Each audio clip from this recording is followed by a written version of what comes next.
Hi everyone, welcome to today's live stream. As I've mentioned in previous live streams, this is going to be a recording for the Streamline podcast where the audio will be converted and also shared as a podcast episode not too far in the future. So if you hear me referring to the podcast during this live stream, that is why. I also just wanted to let you know that you can leave comments at any time. Some comments will be put up on the screen here as well. And where possible, myself and my guest, who I'll introduce in just a second, we will be responding to those comments and answering some of your questions as well. We just wanted to give people a few seconds to get on board and get ready and join us here. This will be live streaming on Facebook, LinkedIn, Periscope, Twitch, and YouTube. So you've got plenty of options, plenty of ways you can view this and interact with us and speak with us as well. So I'm going to do the introduction for the podcast now and bring on my guest, who we can already see here, who's been patiently waiting. So let's kick that off right now. Welcome to the latest episode of the Streamline podcast. My guest today is Zane, aka AfterSound. Hello, Zane. How's it going, Mike? How are you? Very good. I'm grateful that you can be here, especially at the end of the year, right before New Year's. I mean, everybody else is in party mode. They've gone offline, but here you are, and you're ready to chat. So the way that we connected, just for anyone that doesn't know, we initially spoke on Twitter, and a few tweets back and forth led to us having our first call live the other day. For something different, we decided to live stream our first ever chat on Instagram, which was a lot of fun. And I realized that I'd be crazy not to get you on the podcast, given your background as an independent artist and your strong, I'm trying to think of the word here, your passion for music and tech. So I'd love for you to sort of introduce yourself in your own words and tell us about yourself. Sure. So first of all, thank you so much for having me on. This is still a little surreal in some senses just because of the fact that I think before you and I even connected, I actually came across your work with the book. So kind of like reading through that and then obviously having the chat we had on Instagram Live a couple of weeks ago, or maybe even just last week, I think. And then now being here on the podcast, this is awesome. It's an honor for me and really appreciate it and excited to just kind of talk more with you. But my story in a nutshell, I'm an independent artist, originally from Chicago, just moved to Los Angeles 3-ish months ago, I guess coming up on 4 months. So I wanted the warm weather and I wanted to just be around other creatives, and it's been good so far. But I am in the kind of electronic pop space and been at this, man, I guess for the better part of a decade now. I started off as an independent artist under my actual name, which I realized was a mistake. I mean, it's totally fine. But it's one of those things where I started AfterSound a little bit later, a couple of years ago, as a band or as a group, just because I didn't want to go the solo route anymore. And then after my drummer and I parted ways at the end of last year, been focusing on getting more into the electronic side of things. I picked up Ableton several years ago. So it's been an interesting journey in that sense of what, my progression with music as somebody who just started off playing an acoustic guitar and now producing a lot of my own songs or co-producing some songs and producing for other artists. So it's been a fun journey, but I think honestly, this is one of the best times to be alive if you are any type of creative, and especially for musicians. It's a really exciting time, and I think I've only really begun to wrap my head around how awesome it is over the last maybe like 18 months or 2 years. So I mean that's kind of where I'm at. I release music as AfterSound. I know I was introduced as Zane, but that's I guess that's it. Sorry. I don't know what else to say. What do you want from me, Mike? I'm getting what I want right now. This is perfect. I mean, you're an independent artist. A lot of the audience are independent artists, and this information applies to anybody, what we're going to talk about today. So it's really good to get your perspective, and that's why I wanted to get you on here. And I love what you said about how exciting it is right now for an artist. I mean, not just independent, but any artist really. True. Yeah. The information you've got access to, the tools, there's less doubt now, and there's more information that you can see where your music is getting placed, where it's getting played, where your fans are, where you should be touring. There's just all of this information that used to be very restricted and limited and not as reliable is now available, which that really excites me. So yeah, I'm glad that you mentioned that as well. Yeah, I mean, the two big buzzwords that I feel are always thrown out are gatekeepers or middlemen, and it's kind of really cool to see that you don't need that anymore in order to be able to release music or release actually any type of art and connect directly with a fan or supporter or whatever you call them, people that just appreciate the work that you do and want you to put more of it out into the world. Yeah, exactly. And that's it. Every artist, I believe, there's an audience out there for them. And whether or not in that artist's lifetime they will connect with them or not is really up to them. I mean, you've got to do everything you can to try and reach that audience, find your audience, and then really just maintain that audience, keep delivering music to them, stay in contact with them, keep giving love back to them. I see so many artists out there that just put out a song and go, oh, there's nobody out there that enjoys this. And they didn't do anything to try and reach those people. Yeah. Well, I mean, and the thing is, there's so many avenues now that you can reach people. I mean, you can literally spin one of those things and land on any social media network and, reach people directly through there. There's a lot being talked about with Google ads, Facebook ads, or social media advertising. So, and even just reaching out directly to people, maybe through LinkedIn or finding playlist curators, independent playlist curators, or submitting your song directly through Spotify. There's just so many opportunities for you to get your song or get your music in front of as many people as possible. Yeah, absolutely. And those opportunities just keep coming. I mean, it's crazy. I know that we're going to talk about curators as well and all of the different tools that you have out there, such as Pandora for artists, Spotify for artists, Apple Music for artists, Bands in Town for artists. The list goes on. And distributors giving you access to various tools, CD Baby giving you show.co to help you with your releases and promoting them. It's insane in a good way. The amount of we have now as artists, I love it. I did mention that we are obviously recording this live, and there will be comments that are coming in. We actually just had one, and I believe it's directed to you, Zane. This question came in on LinkedIn. I apologize if I say your name incorrectly. Sanj Pali wrote, "Hi, are you performing?" Now, I assume that would be directed at you, and I'm not sure if they're looking for a live performance right now or not, but let's just assume are you a performing artist? Are you currently touring, or do you just within your home, in your studio, and put it out? So I am a performing artist. Actually, one of the things I love to do is perform live. I have not performed, I guess, since the beginning of the year. I played a festival down in San Diego, and since then I've actually just been focusing on writing and recording and putting more music out. Just in a way, I feel like this year has been a little transitional for me, I guess is the word I'm looking for.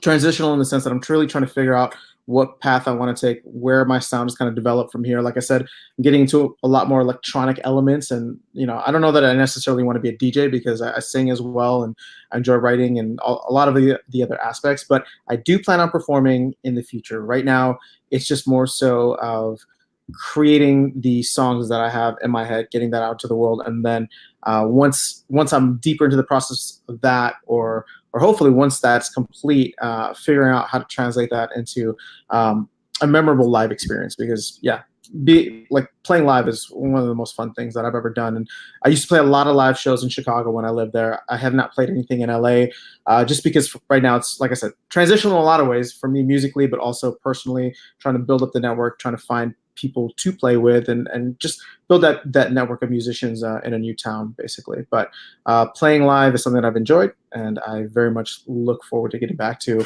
either later on in 2020 or you know what? Let's be optimistic. Let's try for later 2020. Perfect. And you mentioned about building up that network of artists that you could potentially tour with. I'm assuming you're talking about support slots, whether they are support acts for you or you jump on as a support act for them.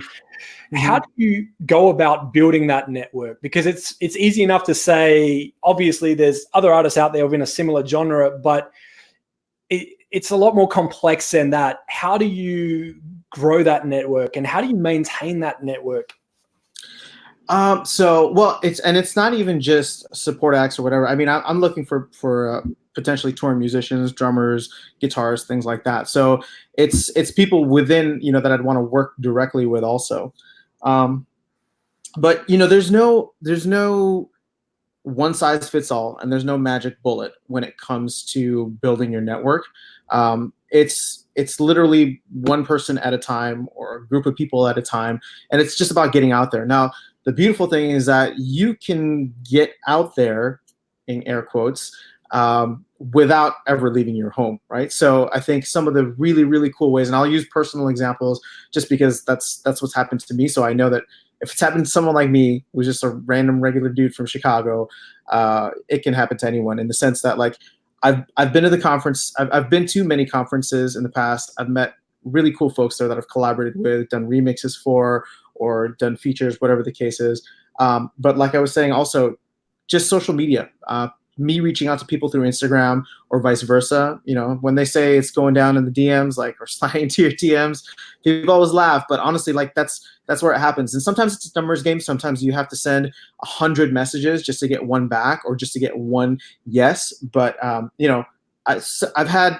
put out a song a little over a year ago, and at that time, I was really focused on just building out my Instagram. So I was on Instagram every day, commenting on other photos, trying to find other musicians, things like that. And through that, I was able to get 3 musicians that wanted to remix my song they were interested. So at that point in my life, or at that point in my career, nobody had ever remixed any of my music. So just to have somebody come through and say, hey, I like your song enough that I want to, take time out of my day, my life, my busy schedule, and create something that's a derivative work of that because I'm inspired by what you've created. That's awesome. So like I said, I've worked now over the last maybe year and a half with maybe 5 to 6 artists who I've never met in person, but we have either spoken on the phone or connected via I think we connected via Instagram. Some of them I've never even spoken to on the phone because they live in a different country, and we'll just do either we'll just chat via email and Instagram or text or whatever. But yeah, I mean, maintain or growing that, you can do it in a variety of ways, but there's no anymore. So. Yeah, you made some really good points there, and I'm glad you mentioned about connecting with artists at music conferences as well. I mean, just to be clear, there's different types of music conferences out there. There's the business types, and then there's the ones where it's all about the artists. And I'm not trying to say that, hey, there's music business conferences out there that don't benefit artists, but there are ones that are specifically catered to the artists. So I know that in our previous chat, we were both talking about CD Baby's DIY Musician Conference and how we missed each other at that. Obviously, in my opinion, as far as conferences that I have attended, that is one of the strongest. If you're an artist and you're looking to find fellow artists to collaborate with, to learn from, to help each other, it's definitely one of the most valuable I found. And that's basically the one. I know that there's others out there, but I'm just speaking from experience as an attendee. Obviously, I got to speak as well, but I also had the pleasure of attending the entire conference and just taking it all in, and truly mind-blowing. Yeah. I mean, I'm not sure. I had so many moments where I was just blown away at the talent and the feeling of community in there. It was you walk down in the lobby and people would just be walking around with their instruments in their hand. Next thing you know, somebody gets a coffee, they go to a corner and they just start jamming. A group of people that have never met before and instantly connect because of music. Seeing that was just mind-blowing. Yeah. No, I mean, I cannot say enough great things about CD Baby.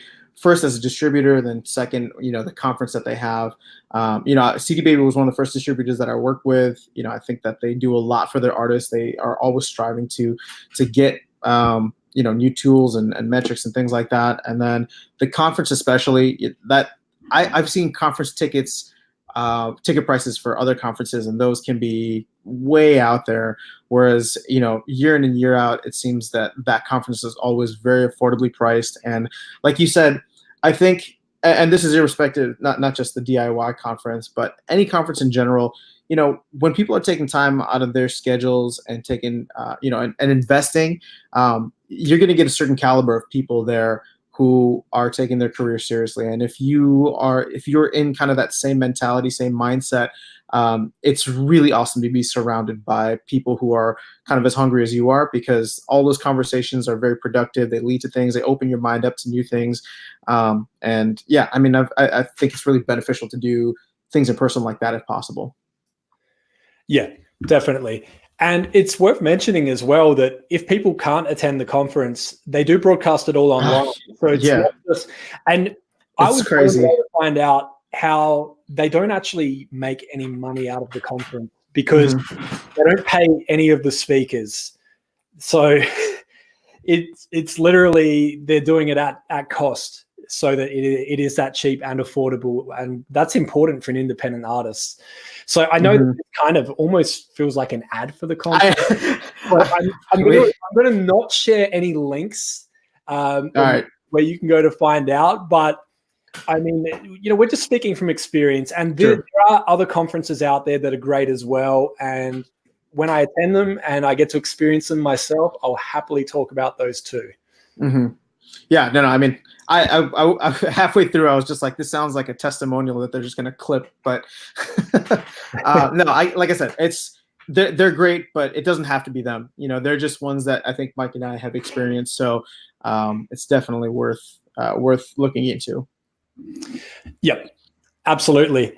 So we're starting to get some comments rolling in now as well, which is very cool to see. Lance Allen, obviously good friend of mine. I've spoken with Lance on the podcast before. He felt the need to tell us that he's having some lasagna and listening. That's fantastic. I'm a little jealous, but appreciate you listening, Lance, and creepily looking at us from whatever you are in the picture. Okay. What's up, Lance? You're a legend, man. I know you've probably spoken with a bunch of people, and we actually never met, Lance, but I think the one year that you spoke at the CD Baby conference, and I think there was an article about what you were able to do with streaming for your own music and getting on playlists. Yeah, I mean, kudos. I think that there's a lot to be learned from that. Yeah, and Lance is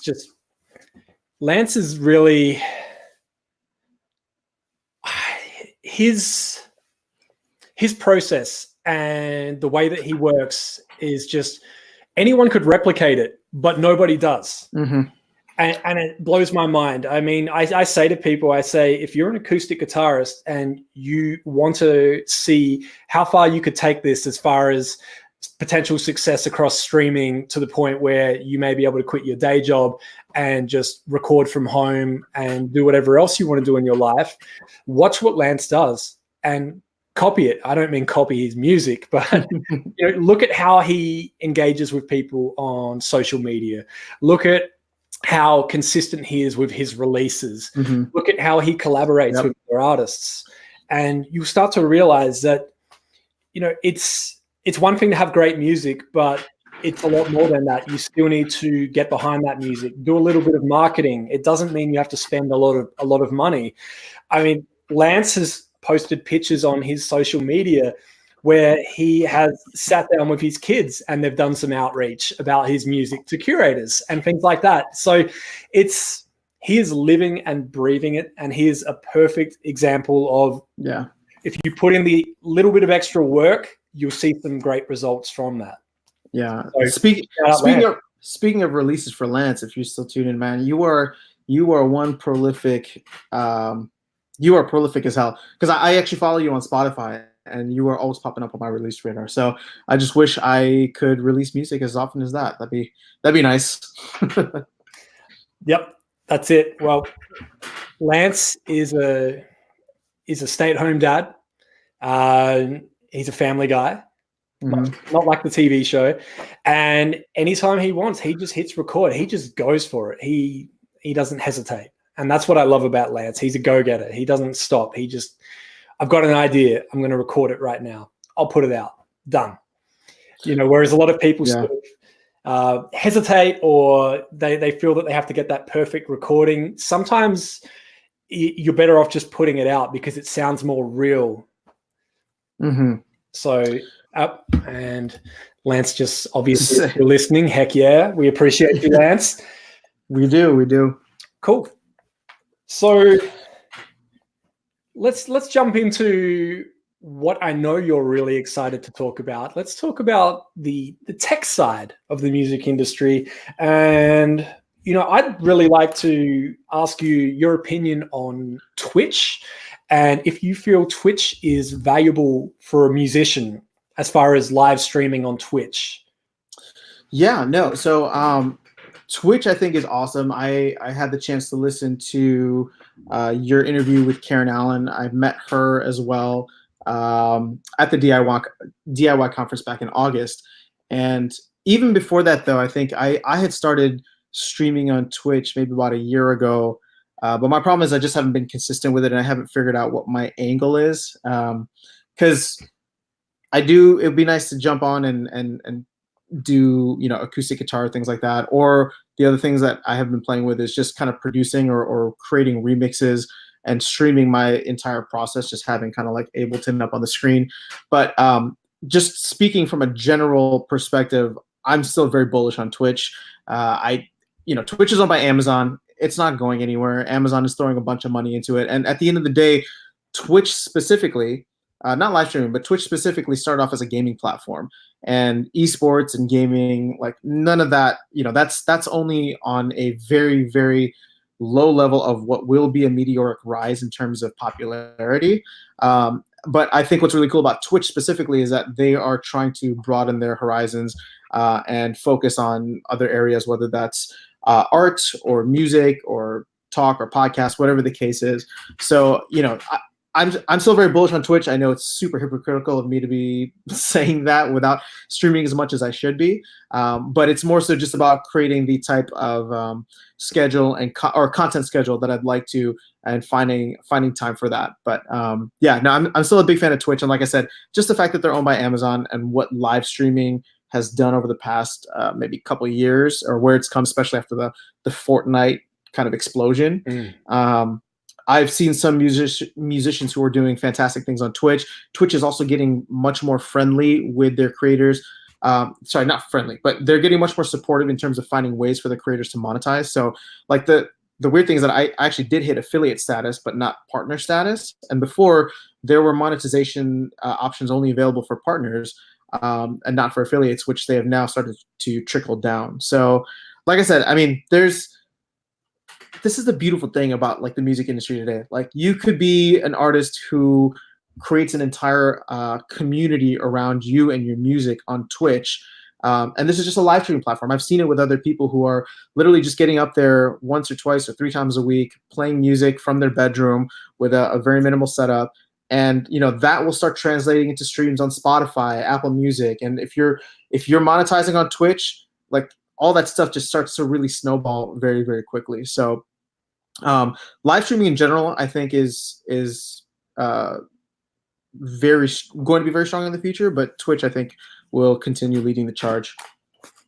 Yeah, I think so too. And I've had the opportunity to spend some time on there, and I'm not a gamer by any means. I play games very occasionally, and I'm terrible at it. And I couldn't imagine anybody wanting to watch me. But watching these people on there, it's fascinating because they manage to play a video game for 4 hours, sometimes longer. And they've got thousands of people actively watching them, hanging off everything that they're doing in the game and just what they're saying. And you just see all of this, I guess, the equivalent of money rolling in as people start giving them gifts and getting their name displayed on the screen and getting shout outs. And it's just, I can see why an artist could make a very good living out of live streaming with a platform like Twitch. The fact that you can just fire up your phone or your computer, grab your instrument, go live, and instantly an audience can tune in and contribute. It's exciting, and I look forward to seeing what happens with it next, because I know that obviously it started as with a gaming focus, but I'm starting to see more and more musicians coming on and actually having great results, because it's still the early stages for musicians. So there's not as many on there. And I guess you would have seen that firsthand as well. Yeah, no, I mean, like I said, I've definitely seen some musicians who are building their communities on there. And, you know, the thing is, sometimes it's fast, sometimes it's slow. Most of the time it's going to be slow. It's a slog in terms of just getting, you know, one fan at a time or having those interactions, because these are in real time or happening in real time. But, you know, I mean, I think the time that you spend on there, unless it is extremely, unless there's nobody tuning in or you can't get any type of traction, I think the time that you spend on there will always be productive, because even at the end of the day, I think the cool thing that you could do is, if, you know, the way Twitch has it set up on the back end, you can have, you can download those videos. So at the end of the day, if nobody tunes in, it's still productive in the sense that you can download those videos, take clips of you performing acoustically, and post that onto YouTube, post that onto other social media platforms, and use that as content elsewhere. So you get the double benefit of recording something or having a nicely recorded, whatever it is that you're doing, whether you're producing like I was trying to do, or whether you're recording music, or not recording, or whether you're playing music, whatever it is that you're trying to do, you can take those, cut them into bite-sized clips, and, you know, post them everywhere else on the internet. I love that, because, you know, obviously people use the word content a lot now, and they assume that means that every piece of content is brand new and created specifically just for that platform. And this, what you're saying is that's not the case at all. You, like, one example right now, we're going live. We're live on 5 different platforms, video and audio, comments coming in. The video of this will be cut up and used in clips on Instagram and other social media or highlights. And the audio will be converted into a podcast and put out on pretty much every podcast platform that will have me. So it's you can really do just that. You go live for 2 hours, and then you've got enough content to last you a few weeks. And everyone assumes that every time people see content, I always say, speak in present tense or current tense. Speak as if it's happening right now. If you took a picture 2 weeks ago, don't say 2 weeks ago I was here doing this. Yeah, that's a good point. If it's happening right now, because perception is reality. I've had so many people assuming that I'm in Australia. Apart from the accent, I was there earlier this year. I posted some pictures up, and I didn't say throwback to when I was in Australia speaking at this conference. I just shouted out the conference and something I discussed in there. And I had all these people, even friends of mine, hitting me up going, I didn't know you were back in Australia. Perception is reality. So if you don't, you know, if you record that on Twitch, you don't need to say, I went live on Twitch last week and here's a clip from it. Just put that clip up. Yeah, no, it's a good point. I mean, you know, what's Gary V actually has like a really good, like, how to release 64 pieces of content a day. So I know we're talking about it, but there's, you know, a lot of people kind of have this mentality where you can take a long form piece of content, chop it up into smaller things, and then create so much more value out of it. So just taking even like an hour out of your day, you can create content across all these different platforms. Yep, absolutely. Let's jump on to the next platform. Let's talk about TikTok. All right, what you got? TikTok. My favorite. TikTok. Oh, man. I'll kick it off quickly. I see you getting a sip of water there. So TikTok, I only signed up recently, and I actually installed it on my wife's phone because I was terrified of how many hours I may spend on there. And she loves it. It's addictive, isn't it? It really is. So I have it on my phone, but I purposely don't open it. And what happens now is my wife every day goes on there, finds a bunch of videos, favorites them, at the end of the day, we sit down and she'll show me them. And she's having a great time with it, and without even realizing that she's kind of doing some research for me as well. But she's always happy to help. She's super supportive. And just watching it and seeing what works and what gets your attention. And I would really love to get a look into the back end, because I feel like they know you so well. It's almost scary, because if you haven't had the app that long, they seem to know that, yes, dogs doing funny things, that's number one. I'm going to deliver more of that to you. And then, crazy dance moves and old people being funny and goofy. That's my weakness right there. There you go. That's all you need. So yeah, what's your experience with TikTok? First of all, I think TikTok has had a crazy year in terms of just launching certain artists or certain songs into kind of like the next level, or even up to the highest level that you can. I mean, the example I was given is Lil Nas X with Old Town Road, right? But there have been several songs or several artists that I've been following where if they have a song that starts trending on TikTok, it can change their lives in a sense. Just be with the amount of streams that they get, the amount of attention, the amount of new followers and fans that they can get literally, I'm not going to say overnight, but it can happen within a very, very short period of time. And I'm talking like within days, just based on the virality of what TikTok is.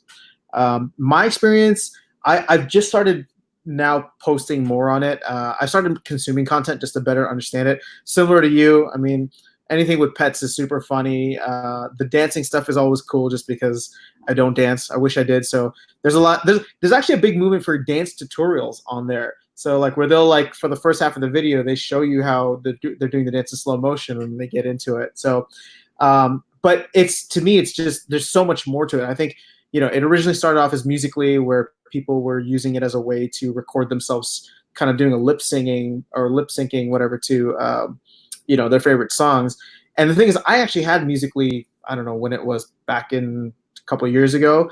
But I just didn't, like I said, I didn't have a need for it. I wasn't paying as much attention to it. And for me, I wasn't as focused on it. But now with what TikTok has done in the past year, I think it's really exciting. I think that there is still a lot of potential on it. And I think, and I'm going to say this not so secretively, but I think Instagram's in trouble. I think Instagram will need to find a way to make themselves or make the platform a little bit more relevant. One of the things that I was curious to get your take on as we're kind of looking at platforms and just where the industry will be in 2020, I wonder if people are starting to feel that if Instagram is a little too saturated now, or if it's just, too much, if it's becoming what Facebook was or is now in terms of the platforms, somewhat aging up, because I've met a lot of my nieces and nephews who they'll have an Instagram account, but they are always on TikTok, and TikTok is where they spend 90% of their social media time. So, in a sense, I'm wondering how do Facebook and Instagram stay relevant? Are they going to add certain functionality and kind of in the way that they copied Snapchat and they stole the story concept from Snapchat? I'm wondering if they're going to find a way to stay relevant in that sense, because if not, I think I just like I said, from all the kids that I know in my life, nieces and nephews, kids of friends, they're all on TikTok, which is crazy to me, because this is the first time that we've seen kind of this big shift into another platform in a while. Yeah, it's funny, and I'm definitely not writing Instagram off just yet. I couldn't say just yet. I'm not planning to, but what I find funny is how TikTok encouraged sharing to the point where you can save the video in its entirety with the TikTok logo in it and upload it to your Instagram story and basically take it off the platform, but they know that it's got that TikTok logo there. TikTok, yeah. So I actually, a lot of my favorite TikTok videos, I see people posting in their Instagram stories. And interesting. Okay. Myself, I go, if I find a funny TikTok video, how can I, obviously I could share the TikTok link, or I could just upload it to my Instagram story. And nobody is going to assume that I stole that video and uploaded it, because it's clearly got the TikTok logo and it's crediting the user. The username. And hopefully directing more traffic to them in TikTok. So But what I think, Instagram really have a focus on influencers and products and shopping now. Mm-hmm. And I feel like if TikTok have a way of incorporating that to the point where there'll be a video and there'll be a product in that TikTok video, and at the end you can swipe up or tap a link to buy that product, Instagram will be in trouble. I feel like that would be just to Instagram. But I mean, I'm sure they've got more tricks up their sleeve. I've seen there's all these talks currently about Facebook, WhatsApp, and Instagram sharing direct messaging through all of the apps. So people that were saying, I don't want to have Facebook anymore, but people message me on there. Oh, I can just get those messages in Instagram along with all my other Instagram messages and things like that. So it could go one way or the other, or everyone could just say, well, people DM me on Instagram. I don't need Instagram on my phone now. I can just read those messages in Messenger or WhatsApp.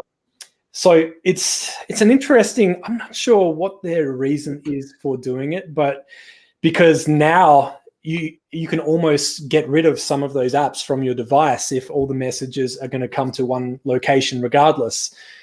So I don't know what's going to happen there. And I'm really curious to see. I personally would love all those messages to go to one location.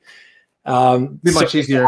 Doing the Facebook for business tools where Instagram and Facebook messages will go to one inbox and you can manage it online, but they haven't really nailed that down in the app yet. Yeah. Well, no. So don't get me wrong. I am not writing Instagram off by any means.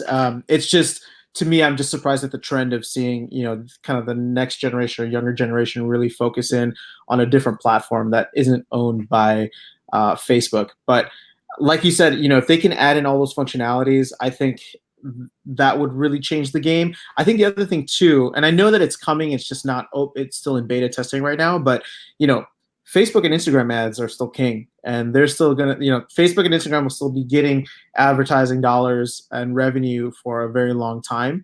But, as somebody who advertises on Facebook and Instagram to help get my music out there, I'm looking at TikTok because of the reach and the daily or monthly active users that they have. And I'm excited to start exploring advertising too. And if they can build an advertising platform similar to what Facebook and Instagram have, then I think people will be really in trouble. But, in terms of like the influencers and things like that heading over, I think that's only just a matter of time. People are creative. They're going to find creative ways to use their influence. Instagram was very much about photos, right? But now you're getting all these creators and creatives on the TikTok side who are coming up with videos that are just frankly awesome, right? Like they're hilarious, or they look stunning, or they're engaging for 15 seconds.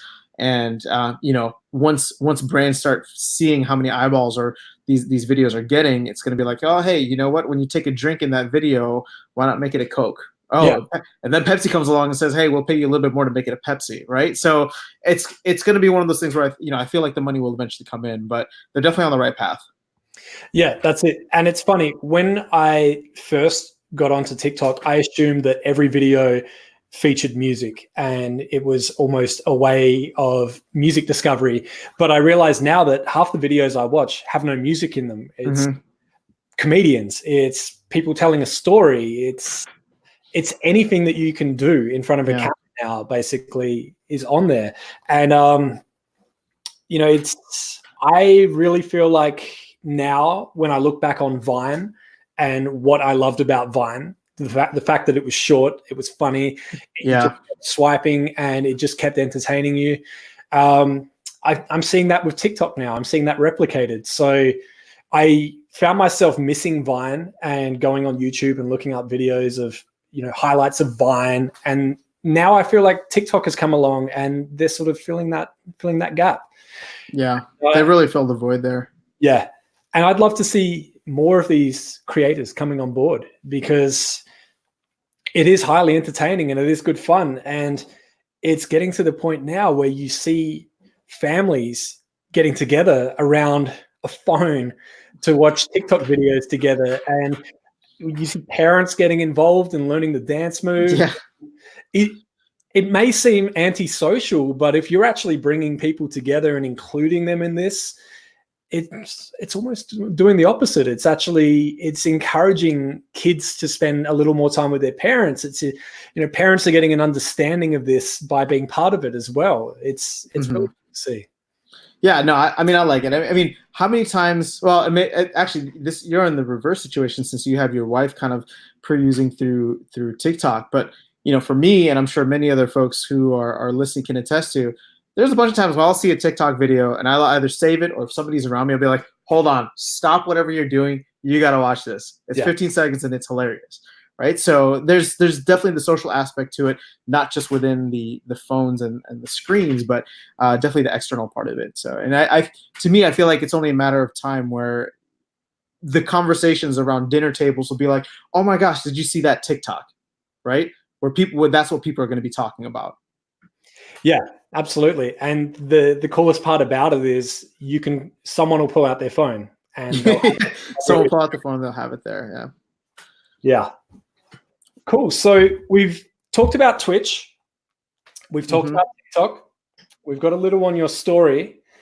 Let's talk about 2020. Let's talk about the next decade, or maybe not that far. Let's talk about the next year. Let's talk about 2020 and what's got you excited? What will you be working on? Where are you going to be focusing in 2020?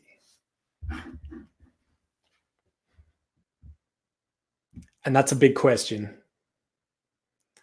Oh, it looks like the video has just frozen there for a second on Zane. Okay, well, Zane, I'm not sure if you can hear me, but you have just frozen and this is live. So everyone is stuck with me until Zane rejoins, which is always fun. So once again, this is live. If you have comments or questions, we have been putting comments up on the screen. As you can see here, Lance Allen jumped in earlier. We've had a few comments coming in. So if you would like to share a comment, get it up on the screen. More importantly, ask a question, have that answered. We'd be happy to chat to you, happy to involve you here as well. And to let you know, this is being live streamed on Facebook, LinkedIn, Periscope, Twitch, and YouTube. And the podcast, here we go. I got to take a deep breath before I announce this one. The podcast will be available to listen to on Anchor, Apple Podcasts, Breaker, Castbox, Deezer, Google Podcasts, iHeartRadio, Overcast, Pocket Casts, Podbean, Radio Public, Spotify, Twitcher, and TuneIn.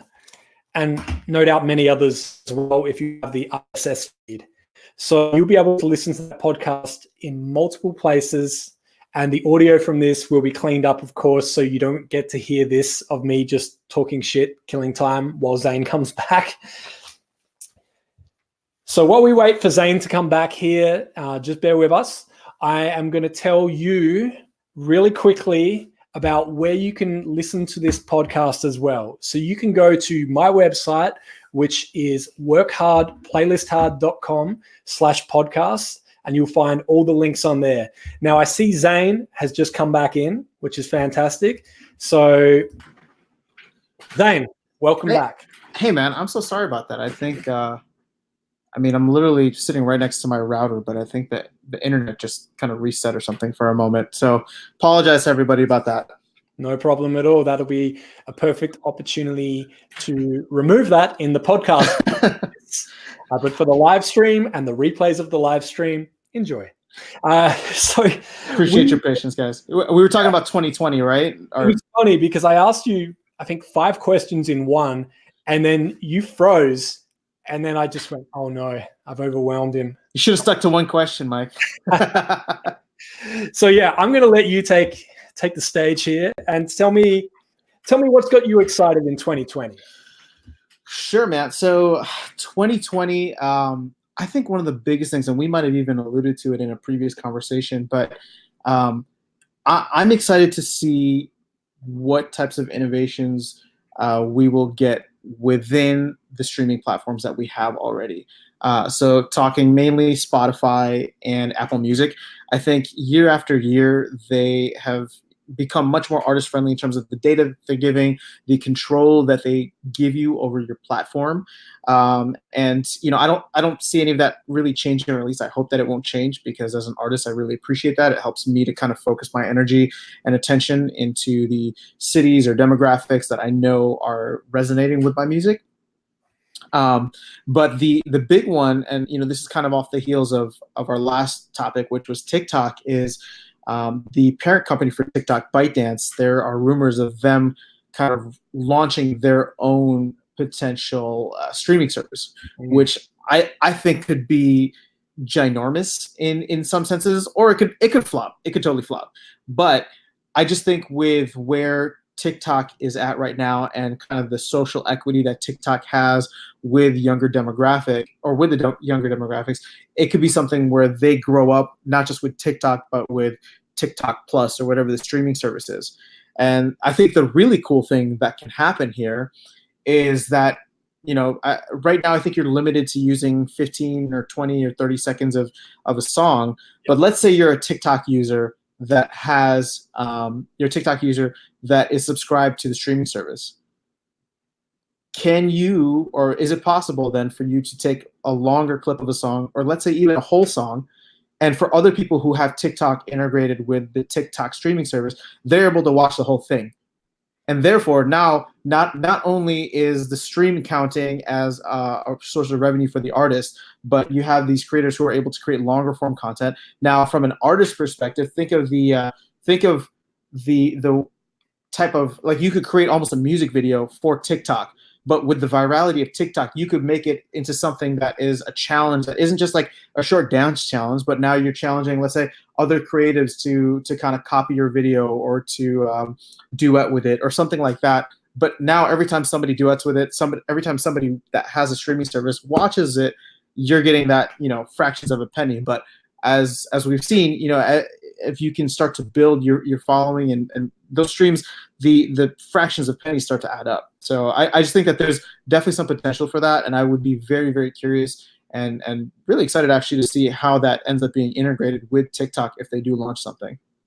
Yeah, I agree. I think that the opportunity for a creator to go and take your song and potentially create a full-length music video for your song, where they're no doubt monetizing it and getting a cut, and you're also getting those listeners and making money from that as well. It's a whole another side of influencer marketing that we haven't really seen yet. I mean, yes, you'll have currently on TikTok, you'll have somebody who has a number of followers who uses your song in a 10-second video, and people go, what's that song? Click that button, listen to it in Apple Music, listen to it in Spotify. Mm-hmm. But if they actually made a full-length music video for your song and got hundreds of thousands, if not millions of views and listens, that's really going to help you out. And like you said, it may be a small number per view, per stream, but it does add up. And it is another source of income, another source of revenue, in addition to people that go and listen to it direct on the DSPs, Spotify, Apple Music, etc., and people that will go and listen to your music elsewhere, come to your shows. I mean, it all translates and it comes full circle. What you want to do is you just want to have your music everywhere. Yeah. I mean, you want to reduce the barriers of entry as much as possible. So, I mean, like I said, I don't know what that will look like. I don't even know if it'll launch in 2020, but I can't imagine ByteDance or TikTok kind of holding back on this, just because, I mean, they meaning the platform has been responsible for launching the careers of several artists, and we've seen the type of effect in a positive way, I think, or at least mostly positive way, that they have kind of impacted or put their fingerprint on the modern day music industry. So I think that because of the leverage that they have now, and because of just the technology and data that they have on a lot of their users and things like that, I think that there's a lot that they can potentially do in the future to really build back that social and music partnership that hasn't really been there since the Facebook and Spotify integration days, which I think when we were talking last, we still weren't sure why that was taken out or what the focus was. But yeah, I mean, for me, that's what I'm excited about for 2020. Unless there is some crazy social media platform that pops up to take over TikTok, I don't see anything really changing with that. I'm just more curious to see how the big players kind of start punching and counterpunching. So now with what TikTok has been doing, how does Facebook respond? Will Snapchat find a way to be relevant to influencers? Because Snapchat is still huge as a communications platform. But as for someone like me, I haven't been focusing on it as much because I decided to put my time into Instagram. Don't follow me, kids. Do it your own way. I'm just saying I'm lazy and I have limited bandwidth. And for me, like, yes, you should be on absolutely every platform. But I'm very curious to see how some of the platforms start just kind of anteing up a little bit for 2020. Yeah, that's it. And like you said, you do need to be on every platform that you can and have a presence. I mean, yes, you said that you don't pay as much attention to some platforms, but you're still on them. You still have that username, you still have that profile. If you need to, you can get back onto them at any time and start posting some more videos and re-engage with everyone that you have on there. So it is important to claim those and have them, even if you're not actively posting on them. Yeah, no, agreed fully. And the thing is, like, at the end of the day, you should be on every platform, but you should also be spending your time where it makes the most sense. Not even like spending most sense to you, right? So like, what is the platform that resonates with you most? For me, I wasn't really a photographer, so it took me a while to get what Instagram was and filters and hashtags. I was an early adopter to Instagram because as soon as they got bought by Facebook, I downloaded it. But after that, and for several years after that, I wasn't posting anything. I wasn't growing anything. I wasn't really doing anything with it until it really started to have its resurgence or its kind of what at the point that it eclipsed what Facebook was doing. Yeah, that's it. And we have fun predicting and trying to guess what's next, but we don't know what's next either. So we're talking about TikTok right now and how relevant it is and how important it is. And like you said, something could come along next year that could just take over and everyone just, I don't want to say abandons because that sounds dramatic, but a number of people move over to a new platform once again. So anytime these platforms are announced, that is the best time to go and get that username and claim it before someone else does. And that way you don't have to have different usernames and different handles on every piece of social media. Yeah, I mean, well, a good practice if you're just trying to keep an eye out for what could potentially be coming next is just to, whether you have the iPhone or Android, just to be in the App Store and seeing like what are the top 50, what are the top 75 apps? Is there something that's kind of trending upwards? Because if it is starting to trend upwards, you definitely want to make sure you jump in and claim your username or get a better understanding of what it's all about before it hits the top 20 or top 10. Because by that point, there'll be a lot of people in it. That's a really good tip. And yeah, you mentioned as well that in the categories, they have those charts. So you can very quickly go in there, just take a look once a week, once a month. Just go in there. And if you see an app that's just shot up in the charts near the top, get on that app and just claim that username at least. Even if you don't create a full profile and start posting images or video or content in there, just claim that username. And then you can delete the app if you need and reinstall it if it does get bigger in the future. True, yeah. Yeah. So what else have you got your eye on as far as in 2020? In 2020, I don't know. This might be a little bit further out than 2020, but I'm very, very, very excited about VR and AR.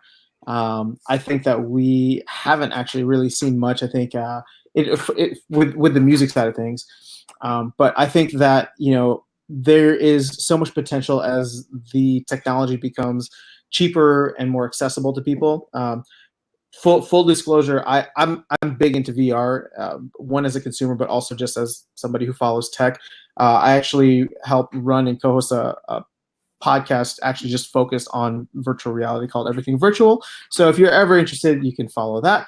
But that's completely separate from my music side of things. But what I do like to do, or what I do like to kind of daydream about, is where these technologies will eventually intersect. And I think it might have been last year, so I'm talking 2018 at this point, but I think OneRepublic, the band, released a video that was a music video that I think was shot in VR or shot in 180.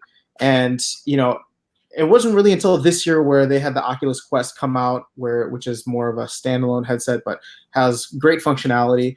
And I feel like that technology is going to get better and better, and to the point, if you haven't tried any 360 videos or virtual reality headsets yet, I think, to me, that's the future. And I just haven't figured out how it's going to happen, or what technology jumps are going to be needed in order to make that happen. But to me, if you can put a headset on and you can live stream and be in the room with a band while they are jamming or they have rehearsal, or actually even better, let's say you live stream a concert. They're doing that already, but your live stream is actually on stage with the performers.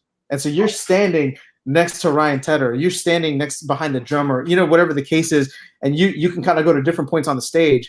Like, that to me is going to be crazy. And I think people would, one, pay for that experience if it comes out as, like, you know, ticket only or virtual ticket, or number two, if it gets to the point where at scale it becomes, you know, it's just something that's free and available to everyone, like a YouTube, if YouTube offers that. I mean, people will be flocking in, because the functionality is already on your phone, where you can turn this into VR headset if you have the right cardboard equipment. But as more and more people get that, I think that there's a lot of really cool things that will happen to immerse yourself more into the experience of music. But again, sorry, I know that's not really answering your 2020 question, but I feel like that's maybe a 2022 to 2025 answer. It's really cool though, and it is exciting. And whatever your reason for maybe not wanting to go to a live concert in person, whether it's health reasons, whether it's travel reasons, cost reasons, whatever, it is really cool that that could be where we're heading, that in a few years from now, you could actually attend a live concert and be fully immersed in it, even have a front row seat where you could literally walk up and be looking right at the lead guitarist or the vocalist while they're performing. I mean, you couldn't pay for that experience to have that in person. Mm-hmm. I mean, you could, but if you walked right up to them while they were performing face to face, you'd probably get escorted out by security. If you made it that far. It's exciting. And, you know, we talked about Fortnite and this Marshmello concert, and you just imagine what that would have been like if people had headsets on and were able to be part of that as well, which no doubt is going to happen. And Marshmello it wouldn't surprise me if Marshmello was one of the first to really break that. Absolutely. Yeah, no, I mean, I mean, now we're getting deep into the tech side of things, but, you know, one of the questions that I love, not pondering myself, but love hearing kind of the movers and shakers in the tech world ponder is, you know, what replaces this? What replaces the smartphone? Because 12 years ago, the smartphone didn't exist, right? Before that, it was people had Palm Pilots, or they were using, you know, other types of cell phones. But what's going to be the thing that replaces this, or are we just kind of stuck with it as something that kind of marginally gets better every single year? And to me, one of the going theories, one of my favorite theories right now, is that, you know, I think someone said Apple's working on some type of AR headset, so some type of goggles that will completely replace your phone, which blows my mind away, to the point that, you know, you won't even need a phone anymore, because your glasses will be able to digitally tell you anything you're looking at, information on it, or you'll be able to type that information just doing your hands like this in the air or on the table. So, you know, how that technology is going to integrate with our lives is really cool. But as a musician, I always look at it for how it will kind of integrate with the music scene, just because I think in a way, and this is me just speaking totally out of left field, and totally as somebody who has been following the music scene from a distance, and also from an independent artist perspective. But I do feel like the music industry, and I'm just kind of saying that as a one big conglomerate, I do think that the music industry has become much better about focusing on technology after the whole Napster disaster that happened in the early 2000s. It just seems like there are people who are paying attention now, saying that, hey, this could be disruptive. Let's get ahead of it, right? Yeah. Because in the way that Napster and MP3s were kind of devastating to record labels because of the way record labels treated it. You look at how they reacted with streaming services, and for a while, all the big major record labels had stake, or they owned or had equity in Spotify. So to me, I think that it's exciting now because hopefully the world won't be turned on its head, in the sense that there'll be all these legal battles fought or people fighting it, saying that it's not going to happen. To me, I feel like there are enough people now with voices like yourself, like Sherry, who you mentioned earlier, who are saying like, hey, these are the trends that are happening. And I think that there are enough open-minded people working across all the creative industries these days to be able to say, hey, this is happening. Not it's going to happen, but it's happening. How do we like take advantage of it? How do we utilize it? How do we mitigate any risks, whatever the case is? And yeah, to me, that's what's exciting about where I feel like the general attitude of those, many folks in the industry are now. Yeah, and it's exciting. And like we said, we don't know if this is going to happen next year, 5 years from now. Yeah. But no doubt it is coming. I truly believe that we are not going to be carrying a brick around in our pocket forever. And I mean, not that this is as heavy as a brick by any means, but it is, sometimes it does feel quite unnecessary. And to the point where when I'm doing certain tasks during the day now, I don't take my phone with me. My watch has cellular data in it, and I have my portable AirPods. I have my headphones in, and messages and calls come straight to my ears, and music and podcasts. And I actually find myself walking around with my head up now, looking at where I'm going. And as a test, I've actually had some days where I'll walk around with just one in, so that the other ear is actually listening. And it's funny how much it has changed the experience for me. The fact that when I see people now, I actually acknowledge them and talk to them when I'm walking around, whereas before it would always be looking down at the phone screen and things like that. It's and I feel like that's important with regards to music, because of the fact that voice is how we will be accessing a lot of this music. I mean, yes, there is a visual side to music as well, but there's no need to always be looking while you're listening. And the fact that you can ask your phone, your assistant, any smart device, even in your home, to listen to a certain type of music or an artist or a podcast without actually looking at any screen or pressing any button, it's exciting to see. And I'd love to see more of that moving forward, just more hands-free. And I know that kind of goes against what we're saying with regards to TikTok, because the only way that you can look at that right now is on your smartphone. But like you said, if these glasses do come out in the future, then it may get to the point where you're sitting on the couch and you've got these glasses on and it's projecting the TikTok videos in front of you, so you can pick a spot and you'll be watching them. I'm sure it's not going to be right in front of your eyes, blocking because that would be dangerous for so many reasons. But I'm excited to see what happens with it, and I certainly don't know when it's going to happen or what's going to happen, but I'm ready for it. Ready, yep. Yeah. I mean, I think it's the most you can do, at least in our position, is just see where the trends are, go with the flow, and then try to learn as quickly as possible so that you can be a leader in the space rather than somebody who's kind of following in. And I say that to myself first and foremost, just because I haven't been one to jump on trends as quickly as I'd like to. But at this point in my career and with my current passions and interests, and with where my music is at, I'm definitely very obviously have a vested interest, but I'm also just very personally interested in where things are kind of going. Awesome. Oh man. Wow. So I'm just going to take a quick look here and see if there's any comments that have come in. I did do a quick plug for comments when you dropped offline before. Oh, all good. And obviously, for anyone that listens back to the podcast, you won't hear any of this or what happened in the middle. These things happen. We're live. That's That's the whole point. This is real. Just having a quick look here to see.